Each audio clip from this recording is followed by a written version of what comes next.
Bom, pessoal, tudo bem? Boa tarde, boa noite, bom dia para quem estiver vendo o vídeo aqui, escutando também na forma de podcast.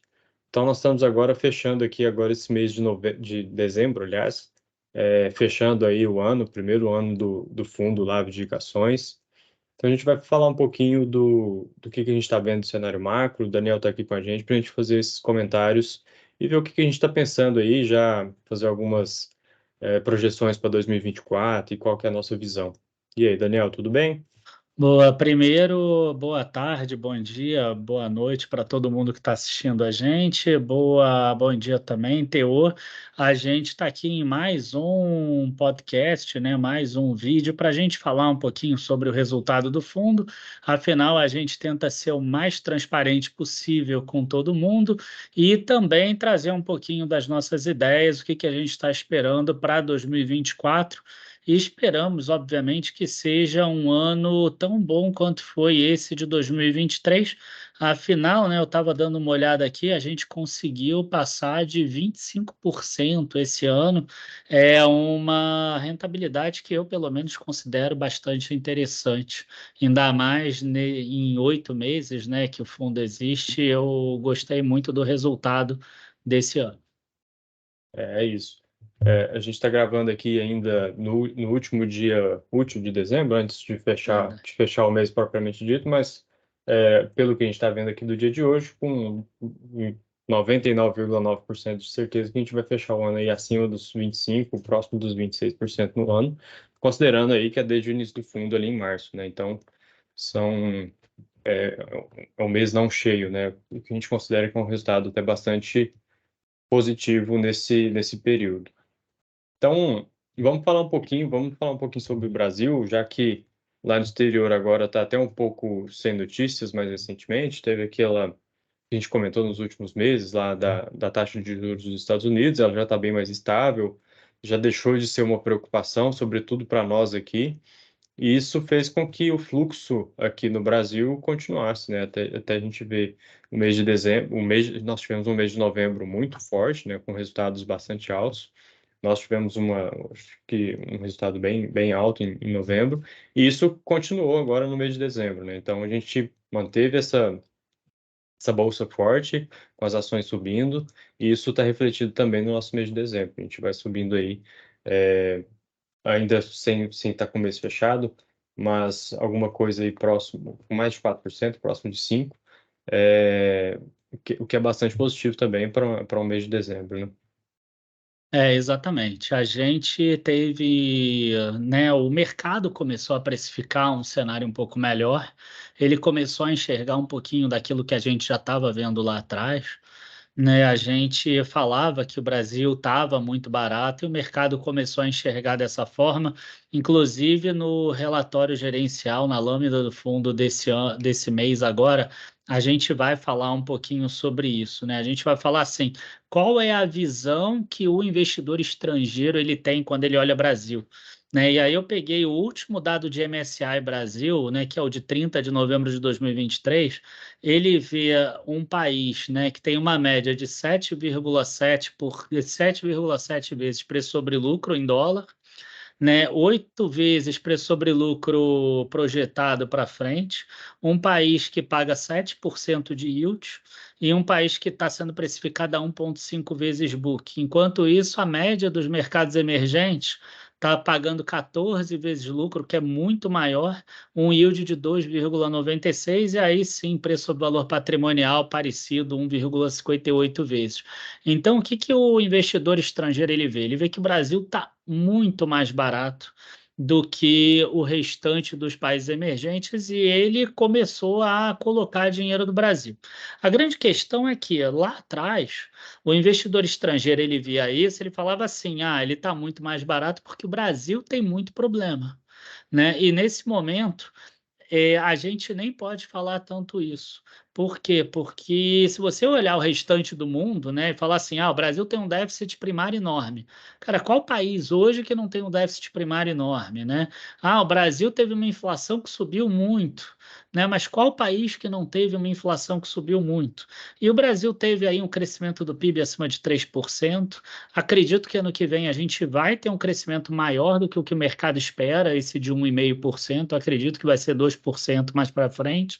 Então, o cara do exterior, né, a partir do momento que cai a taxa de juros dos Estados Unidos, essa foi aquela tese que a gente falou ali em novembro, ele migra para países emergentes. E qual é um dos primeiros países que ele acaba enxergando que é uma boa oportunidade para se colocar dinheiro? Tem sido no Brasil. É claro que esses cenários são mutáveis, né? É igual o jogo, né? Easy coming, easy going. Então o dinheiro vem fácil, ele vai fácil. Se fizer movimentos errados aí, o mercado, né? Ele não tem amor pelo dinheiro de ninguém. O cara ele pega e sai do país. Então tem alguns pontos de atenção, obviamente, mas a expectativa de inflação controlada, com queda de juros e tudo mais, a gente espera que pelo menos as empresas consigam melhorar lucros, que a gente veja novos dividendos mais altos ainda do que nesse ano, e esse ano que a gente teve dividendos muito bons, e aí sim o Brasil livre para subir bastante. A nossa projeção é 160 mil pontos, mas lembrando que a gente não fica também preso nessa projeção, né? A gente está vendo aí um índice que tem potencial de subir 18, 20% ano que vem, mas a gente quer pegar empresas que subam muito mais do que isso. E também deixar claro que o índice ele é uma composição de várias empresas, né? Então ali vão ter alguns que vão cair, outros que vão subir. E quando a gente faz uma seleção dessas empresas que estão dentro do índice ou não, a gente, é claro que a gente está suscetível a não escolher a melhor ação, mas a gente busca aquelas que têm algum valuation, que tem um fundamento, que tem uma perspectiva positiva ali para o ano que vem, e olhando no curto prazo e para o longo prazo aí mais na perpetuidade, né? E a bolsa como um todo ainda tem espaço para subir, até com base na projeção sua, Daniel, de 160 mil pontos. E ainda tem setores dentro da bolsa que ainda estão bastante baratos, vamos dizer assim. Não, barato talvez não seja o termo mais ideal, mas que ainda tem bastante espaço para subir de expansão de lucros, com queda de juros e tudo mais. Tanto é que nesse mês de dezembro agora a gente vê que as ações que mais subiram foram aquelas mais ligadas ao setor interno, que está muito ligado à taxa de juros, né? E que era um pouquinho da nossa tese ali atrás em outubro, né? Uhum. No mês passado, a gente viu uma alta bastante expressiva de lojas Renner, de Carrefour, né? De Trisul também. Agora, quem é que foi a queridinha desse mês, né? Que acabou subindo aí mais de 20%? Acabou sendo a JHSF. Então a JHSF acabou pegando essa alta aí mais forte, principalmente no finalzinho do mês, depois que ela anuncia um cronograma de pagamento de dividendos mensais, ela que vai pagar 3 centavos, um pouquinho mais de 3 centavos de dividendos mensalmente. Naquele dia o preço da ação estava em torno de R$ 5, então estava dando 0,6% ao mês. A gente até brincou ali nas redes sociais, dizendo que tinha virado um fundo imobiliário, né? Porque tem essa previsibilidade agora de pagamento, mas é um modelo que é muito interessante, que seria legal se outras empresas tomassem também. Quer dizer, a empresa vai pagar 250 milhões de reais do lucro dela na forma de dividendos, mensalmente, e nas nossas projeções ela lucra muito mais do que isso. Ainda tem talvez valor aí para ela distribuir ainda um pouco mais ao longo do ano, mas de qualquer forma isso trouxe um ganho aí adicional para a companhia. Outro ponto que é importante também é o seguinte: o mercado já não esperava mais que ela fosse lançar o empreendimento lá de Bragança Paulista. Ela acabou fazendo esse lançamento também, o que a gente enxerga como uma visão que a empresa está vendo um mercado melhor, talvez, do que o mercado. Então, isso ajudou também a companhia a crescer um pouco mais. Uhum. E além de JHSF, nós tivemos aí seguindo na ordem, em grande parte empresas do mercado interno. Então, nós temos aí Carrefour, Lojas Renner, todas elas subiram bastante ainda no mês de dezembro. Seguindo, né, o que a gente viu no outro mês também. Então, quase que dezembro foi uma continuação do que aconteceu ali atrás em novembro, né? Então, com essas ações subindo muito. Agora, o que chamou a atenção, sabe o que que foi, Teor?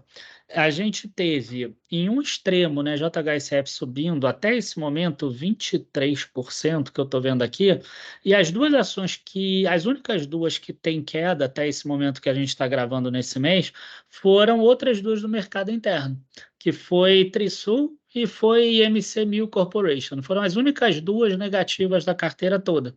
E caindo, né? -0,5% e -3%.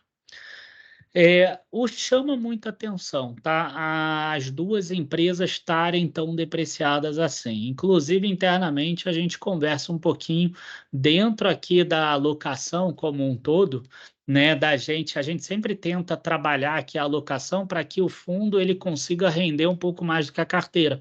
Fazer aquele pente fino, né? Como a gente sempre fala, é o gestor que consegue ali mais taxa de aluguel, o gestor que consegue trabalhar um pouquinho mais aqueles range, né? Entre 1% e 3% uma determinada ação. Então, aquela ação que ficou um pouco mais para trás, vamos jogar ali no 2,7%, 2,8%, mais próximo de 3%. Isso tudo está dentro dos relatórios, né? Dentro dos assinantes, eles podem fazer esse tipo de trabalho também, se eles preferirem, mas a gente já está trabalhando principalmente nessas duas ações. Então, são duas ações que, na minha visão, ficaram para trás por motivo nenhum e que a gente espera que elas, né, elas encabecem aí a lista nos próximos meses, né? Em algum mês elas fiquem em primeiro lugar nas altas. E só complementando o que você falou, que dezembro foi praticamente uma continuação de novembro, isso também a gente vê nos dados de fluxo, né? Dezembro ainda foi um mês bastante forte de fluxo de investimento estrangeiro aqui na nossa bolsa, o que basicamente sustentou essa alta aí nesse mês de dezembro, né? Isso. Já vínhamos de uma alta bem forte em novembro, era se esperar que tivesse um movimento ali de realização, ou pelo menos de lateralização na bolsa. A gente viu que esse movimento continuou bastante forte agora no mês de dezembro. Exato. E agora, a gente tem que deixar claro que bolsa não sobe em linha reta, né? Em algum momento a gente vai ter alguma correção, e inclusive é Uhum. saudável, né? Na nossa carteira do fundo, a gente está, inclusive, com uma proteção, e essa proteção tirou um pouquinho de alfa do fundo, mas de qualquer forma eu considero que é importante ter essa proteção também, principalmente depois de uma alta tão forte de 20 e Uhum. poucos por cento. E um dos pontos que eu acho que podem trazer alguma volatilidade já no início do ano, ele está relacionado com a segunda parte da reforma tributária, né? A reforma tributária que vai focar o quê? Na renda, né? Essa reforma tributária que vai focar na renda, ela vai acabar afetando ali a tributação de dividendos das empresas. Então, hoje o dividendo que é isento no Brasil, ele deve passar a sofrer alguma tributação. Para vocês terem uma ideia, a reforma tributária passou e no texto prevê que eles vão mandar esse novo projeto de lei em até 90 dias. Como foi aprovado dia 20 de dezembro, até o dia 20 de março a gente deve ver essa proposta. Esse governo ele tem uma forma de negociação que é interessante, que é o seguinte: eles sempre colocam algo pior na proposta para depois eles negociarem. Então, eu não duvido que venha uma proposta, por exemplo, com uma taxação de 25, quem sabe até 30% dos dividendos, para depois eles negociarem alguma coisa entre 15 e 20. Né? Algo similar aconteceu lá no ganho de capital no exterior, algo similar aconteceu né, também ali atrás, em outras negociações, a negociação ali do arcabouço fiscal, na negociação antes mesmo do governo assumir de quanto eles poderiam ter de déficit esse ano para pagar a Bolsa Família e etc. Então, normalmente eles trabalham dessa forma, eles jogam algo muito ruim para ser negociado e entrar no meio termo. Então, na hora que chegar esse projeto com algo muito ruim, eu acredito que pode ter alguma correção, mas assim, né, aquela coisa, projeção a gente tem, é importante ter, mas tome cuidado para você não ficar refém dessa projeção, senão o cara também fala assim, ah, não vou investir porque o Daniel falou que vai ter isso, aí a coisa não acontece, e aí a bolsa sobe e vai para 150 mil pontos, você perdeu. Então você não pode ficar refém da projeção, você tem que ter respeito pelos riscos, você tem que saber, mas ele não pode te travar. Eu sempre falo isso. O governo até agora, nos 45 do segundo tempo, tentou passar um JCP lá no Congresso, mas que Sim, não deu em nada, né? não deu em nada. E a gente vê, né, Daniel, que, claro, você acompanha isso de perto, o que a gente teve de anúncio de JCP no último mês de dezembro e novembro, eu acho que foi até fora do normal, né? Já com o pessoal que estava com essa expectativa de que pudesse ter alguma alteração no JCP, né? Talvez, ou talvez porque eu espero que seja isso, que as empresas elas lucraram mais do que elas É, imaginavam que elas iriam lucrar, então elas perceberam que elas podem ter uma o benefício redução fiscal, né? maior de impostos. Eu estou acreditando realmente nessa É. segunda parte, até pelo PIB que veio, pela inflação mais controlada, pela queda de endividamento, das famílias que a gente já começa a ver e etc. Agora, eu queria aproveitar e puxar um outro assunto, que é o seguinte: o que que puxou a carteira aí um pouquinho para baixo também foram as empresas que têm receita dolarizada, né? Então, as empresas que têm receita dolarizada, a gente viu uma apreciação do real frente ao dólar, né? Se no terceiro trimestre a gente viu um dólar subindo e chegando ali próximo de R$ 5, às vezes até trabalhando acima da faixa de R$ 5, agora a gente já começa a ver um dólar mais próximo de 4,80.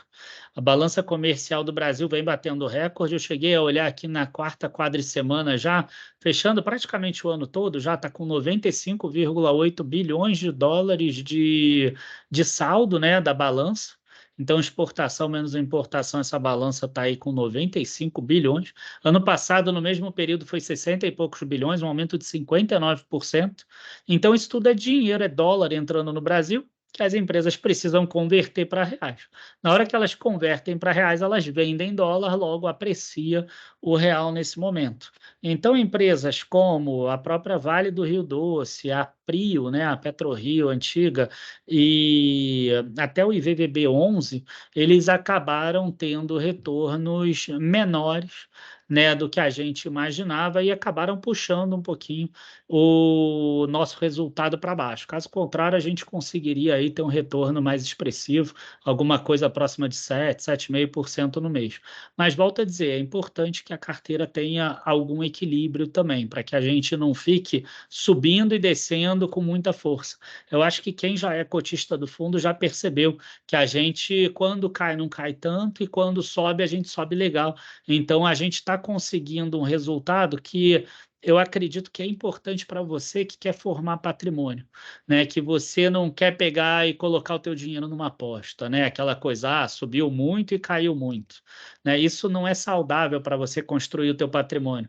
Isso leva você a tomar decisões erradas. Então, essa forma como a gente faz, eu considero que é ideal para você ter segurança, para você ter tranquilidade, para você conseguir levar o teu investimento por anos, talvez por décadas, e conseguir crescer junto com o nosso fundo.